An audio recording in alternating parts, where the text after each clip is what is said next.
જય માતા ખેડૂત મિત્રો, સ્વાગત છે તમારું ખેડૂત પુસ્તક ચેનલમાં। આજે તારીખ 14 જુલાઈ 2024 ને આજની સવારની હવામાન અપડેટની અંદર માહિતી મેળવીએ તો ગુજરાતમાં 15 જુલાઈથી વરસાદનો મોટો રાઉન્ડ જોવા મળશે। બંગાળની ખાડીની સિસ્ટમ ગુજરાતને ભારે અસર કરશે, જેના કારણે અતિભારે વરસાદને લઈને પણ આગાહી કરવામાં આવી છે। તો 15 થી 20 તારીખ સુધીના વરસાદની સંપૂર્ણ માહિતી મેળવીશું। કયા વિસ્તારની અંદર વરસાદ નોંધાશે, કયા વિસ્તારની અંદર ભારેથી અતિ ભારે વરસાદ વરસશે તેની પણ અપડેટ મેળવીશું। ચેનલમાં નવા હોય તો ચેનલને સબસ્ક્રાઇબ કરી નાખજો અને વિડીયોને લાઇક આપીને શેર કરી દેજો। બંગાળની ખાડીમાં સિસ્ટમ સક્રિય બની છે, જેની અસર ગુજરાતમાં ગઈકાલથી જોવા મળી શકે છે। એટલે કે આ રાઉન્ડ 15 થી લઈને 22 તારીખ સુધી જોવા મળે તેવું અનુમાન છે અને 5 થી લઈને 8 દિવસ સુધી આ મોટો રાઉન્ડ ગુજરાતની અંદર જોવા મળશે, જેના કારણે ગુજરાતના અનેક વિસ્તારની અંદર મધ્યમ ભારે તો હળવા વરસાદની સંભાવના છે। આમ જોવા જઈએ તો આ મોટો રાઉન્ડ તમામ ગુજરાતના ભાગોને આવરી લે તેવી શક્યતા છે। જે વિસ્તારની અંદર ઓછો વરસાદ નોંધાયો છે, મધ્ય પૂર્વ વિસ્તાર, ઉત્તરના ભાગોની અંદર જે વિસ્તારમાં વરસાદ નથી પડ્યો તે તમામ ભાગોની અંદર આ રાઉન્ડની અંદર સારામાં સારો વરસાદ નોંધાઈ શકે છે। જેમાં ખાસ કરીને રાઉન્ડની શરૂઆત 15 જુલાઈથી જોવા મળશે, જેમની અંદર 15 જુલાઈના રોજથી વહેલી સવારથી વરસાદી માહોલ શરૂ થઈ જશે। જેમાં પૂર્વ ગુજરાત અને મધ્ય ગુજરાતની સાથે દક્ષિણ ગુજરાતનો સમાવેશ જોવા મળી રહ્યો છે। ભરૂચ, ઉોઈ, રાજપીપળા, નર્મદા, અમોદ, ખંભાત, વડોદરા, દાહોદ, ગોધરા, છોટા ઉદેપુર તેમજ લુણાવાડા, પંચમહાલ, કપડવંશ, ખેડા, નડિયાદ, અમદાવાદ સહિતના ભાગો સાથે જ બરોડા। ઉત્તરની વાત કરીએ તો સાબરકાંઠા, બનાસકાંઠા, ગાંધીનગર, કડી, પાલનપુર, મહેસાણા, વડનગર, સિદ્ધપુર, પાટણ, અમુક વિસ્તારો ઈડર, વડાલી સહિતના ભાગોની અંદર વહેલી સવારથી વરસાદી માહોલ જોવા મળી શકે છે। તે સિવાય સૌરાષ્ટ્રના વિસ્તારો, જેમાં દક્ષિણ સૌરાષ્ટ્ર, પૂર્વ સૌરાષ્ટ્ર અને મધ્ય સૌરાષ્ટ્રની અંદર વરસાદી માહોલ શરૂ થાય તેવી સંભાવના છે। જેમાં ભાવનગર જિલ્લો, વેરાવળ, ગીર સોમનાથ, દરિયાકાંઠાના વિસ્તાર, જુનાગઢ, પોરબંદર, ગીર સોમનાથ, ગોંડલ, જસદણ, અમરેલી, બાબરા, બગસરા, બોટાદ, રાજકોટ, ચોટીલા સુધીના ભાગોની અંદર વરસાદી માહોલ 15 તારીખથી શરૂઆત થાય તેવી શક્યતા રહેલી છે। દક્ષિણ ગુજરાતના પણ અમુક ભાગોની અંદર વહેલી સવાર, ત્યારબાદ બપોર બાદ દક્ષિણના સુરત, વલસાડ, નવસારી, તાપી સહિતના ભાગોની અંદર વરસાદી માહોલ જોવા મળી શકે છે। અને આ સિસ્ટમ ઝડપથી આગળ વધશે, જેના કારણે ઝડપથી ગુજરાતના વિસ્તારોને આવરી લે આ સિસ્ટમ તેવી શક્યતાઓ છે। હાલ તો તમામ વિસ્તારની અંદર એકસાથે વરસાદ નહીં જોવા મળે, અમુક વિસ્તારો વાઇઝ વરસાદ જોવા મળશે। આ રાઉન્ડ 7 થી 8 દિવસ ચાલવાનો છે, જેના કારણે અલગ અલગ વિસ્તારની અંદર અલગ અલગ વરસાદી માહોલ અલગ અલગ દિવસ દરમિયાન જોવા મળશે। 16 તારીખથી ભારેથી અતિ ભારે વરસાદનું અનુમાન છે, જેમની અંદર વાત કરવામાં આવે તો 16 તારીખ દરમિયાન આપણે પહેલા પણ જણાવ્યું છે તે મુજબ સિસ્ટમની વધુ અસર સૌરાષ્ટ્ર અને દક્ષિણ ગુજરાતમાં જોવા મળશે।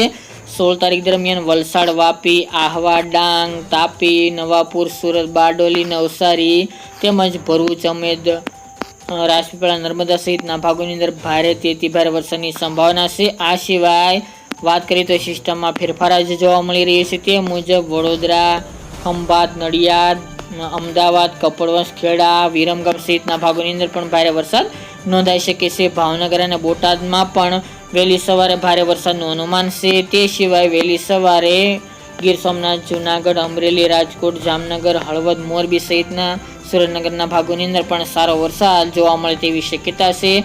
સૌરાષ્ટ્રના વિસ્તારની અંદર બપોર બાદ ભારે વરસાદ વરસી શકે છે, તેમજ રેડ એલર્ટ પણ જોવા મળી શકે છે। જેમાં બપોર બાદની અપડેટની અંદર સૌરાષ્ટ્રના ખાસ કરીને આ વિસ્તારો, જેમાં મહુવા તાલુકો, રાજુલા, ઉના, તુલસીશ્યામ, કુંડલા, ધારી, વિસાવદર, કોડીનાર, વેરાવળ અને જૂનાગઢના તમામ વિસ્તારો, અમરેલીના પણ મોટાભાગના ભાગો, જેતપુર, ગોંડલ, બાબરા, જસદણ, સાપર, વેરાવળ, રાજકોટ સુધીના ભાગોની અંદર આ સિસ્ટમની અસર 16 તારીખ બપોર બાદ એટલે કે સાંજ દરમિયાન ભારેથી અતિ ભારે વરસાદના રૂપમાં થઈ શકે છે। ત્યારબાદ 16 અને 17 તારીખની રાત્રિ દરમિયાન ખાસ કરીને એટલા વિસ્તારની અંદર મેઘતાંડવ જોવા મળશે। રાત્રિ દરમિયાન પણ વિસ્તારોમાં વધારો થતો જોવા મળશે, જેમાં જૂનાગઢના તમામ વિસ્તારો, ગીર સોમનાથના તમામ વિસ્તારો, અમરેલી અને ભાવનગરના પણ મોટાભાગના વિસ્તારની અંદર ભારેથી અતિ ભારે વરસાદ 16 અને 17 તારીખની મધ્યરાત્રિએ જોવા મળી શકે છે। તે સિવાય સુરેન્દ્રનગર મોરબીમાં પણ ભારે વરસાદનું અનુમાન રહેલું છે. ત્યાં વિસ્તારમાં વરસાદી માહોલ ઓછો જોવા મળ્યો હતો, પરંતુ 16 તારીખ દરમિયાન ત્યાં ભારે વરસાદનું અનુમાન છે. કચ્છમાં પણ રાપર, ગાંધીધામ, ભચાઉ જેવા ભાગોની અંદર વરસાદી માહોલ 16 તારીખથી જોવા મળે તેવું અનુમાન રહેલું છે. દક્ષિણ ગુજરાતના તમામ વિસ્તારો, મધ્ય પૂર્વ વિસ્તારની અંદર અરવલ્લી સુધીના ભાગોની અંદર 16 તારીખની મધ્યરાત્રે એટલે કે 11 વાગ્યા દરમિયાન આ તમામ ભાગોની અંદર મધ્યમ ભારે તો અમુક વિસ્તારની અંદર અતિ ભારે વરસાદ નોંધાશે. તે ઉપરાંત 17 તારીખની વાત કરીએ તો સિસ્ટમમાં ઘણા બધા બદલાવો જોવા મળશે, પરંતુ આપણે જણાવ્યા મુજબના જિલ્લા તેમાં જુનાગઢ, પોરબંદર, ગીર સોમનાથ એ વિસ્તારમાં ફરક જોવા મળી રહ્યો છે. આ વિસ્તારની અંદર ભારેથી અતિ ભારે વરસાદ નોંધાશે. દક્ષિણ સૌરાષ્ટ્રની અંદર તે ઉપરાંત દ્વારકા, જામનગર, રાજકોટ, અમરેલી, ભાવનગર, સુરેન્દ્રનગર, મોરબી સહિતના ભાગોની અંદર પણ મધ્યમ ભારે તો એકાદ બે વિસ્તારની અંદર અતિ ભારે વરસાદ નોંધાશે. જ્યારે અન્ય વિસ્તાર જેમાં દક્ષિણ ગુજરાતના વિસ્તારમાં વરસાદી માહોલ યથાવત જોવા મળશે. તમામ ભાગોની અંદર મધ્ય પૂર્વમાં અમદાવાદ, વડોદરા, દાહોદ, ગોધરા એ વિસ્તારની અંદર ભારેથી અતિ ભારે વરસાદ વરસી શકે છે. ઉત્તરની અંદર મહેસાણા, બનાસકાંઠા, દક્ષિણના ભાગો તેમજ અરવલ્લી વિસ્તાર, ખેડબ્રહ્મા, ઈડર, આબુ તેમજ રાજસ્થાન બોર્ડર લાગુ વિસ્તારની અંદર સારો વરસાદી માહોલ જોવા મળે 17 તારીખ દરમિયાન તેવી શક્યતા રહેલી છે. કચ્છના અન્ય વિસ્તારોમાં વરસાદી માહોલ જોવા મળશે. માંડવી, મુદ્રા, ભુજ, રાપર, નખત્રાણા સુધીના ભાગોની અંદર સિસ્ટમની અસર જોવા મળી શકે છે. તે ઉપરાંત સિસ્ટમની અસર 18 તારીખ દરમિયાન સૌરાષ્ટ્રના અને કચ્છમાં મેઘતાંડવ કરે તેવી શક્યતા છે, જેમાં જુનાગઢ યથાવત રેડ એલર્ટમાં છે.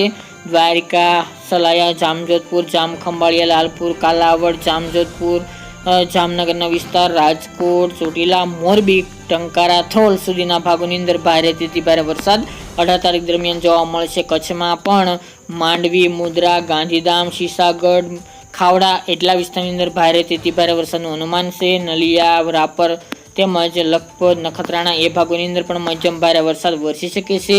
જ્યારે ઉત્તર ગુજરાતના ભાગોની અંદર 18 તારીખ દરમિયાન ભારેથી અતિ ભારે વરસાદનું અનુમાન રાધનપુર, સતલાનપુર, હારીજ, રોડા, પાટણ, સિદ્ધપુર, ચાણસ્મા, મોઢેરા, મહેસાણા તેમજ વડનગર, હિંમતનગર, ઈડર, ખેડબ્રહ્મા, પાલનપુર, ડીસા, ભટસન, અરવલ્લી, મોડાસા, પ્રાંતિજ, ગાંધીનગર, કડી સુધીના ભાગોની અંદર ભારે વરસાદ નોંધાઈ શકે છે.